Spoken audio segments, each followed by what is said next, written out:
విమాన ప్రమాదానికి సంబంధించి తాజాగా మరికొన్ని వీడియోస్ బయటకొచ్చినాయి. ఏదైతే ఆ రోజున కింద పడ్డటువంటి రమేష్ అనేటటువంటి ప్రయాణికుడికి సంబంధించి అతను ఆ ప్రమాదం జరిగినటువంటి ఆ పొగల మధ్య నుంచి బయటకొస్తున్నటువంటి దృశ్యాలు బయటకొచ్చినాయి. అదే సందర్భంలో ఆ పొగలు, ఆ పేలుడు సందర్భంలో ఆ చుట్టుపక్కలోళ్ళు పరుగులు పెట్టినటువంటి వీడియోలు, అక్కడ ఉన్నటువంటిది కొంతమంది రికార్డ్ చేసినటువంటివి కూడా బయటకొచ్చినాయి. ఇవన్నీ ఒక ఎత్తైతే ఇప్పుడు ప్రధానంగా దృష్టి సారిస్తున్నటువంటి అంశం ఏంటంటే, ఒకటి పైలట్ ఏమి అనుభవం తక్కువ ఉన్నోడు కాదు కాబట్టి పైలట్ పరమైన లోపం లేదు.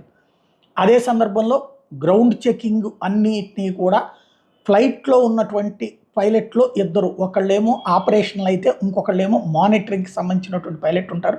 వాళ్ళు ఈ చెక్ లిస్ట్ అంతా దగ్గర పెట్టుకుని చెక్ చేస్తారు. కాబట్టి గ్రౌండ్ స్టాఫ్ అవన్నిటిని ఎక్స్ప్లెయిన్ చేయాలి. అవన్నిటిని చెక్ చేశారా లేదా అన్నటువంటిది, అంటే చెక్ చేస్తారు. అయితే అన్నిటి సరిచేసింది కరెక్ట్గా ఉందా లేదా అన్నటువంటిది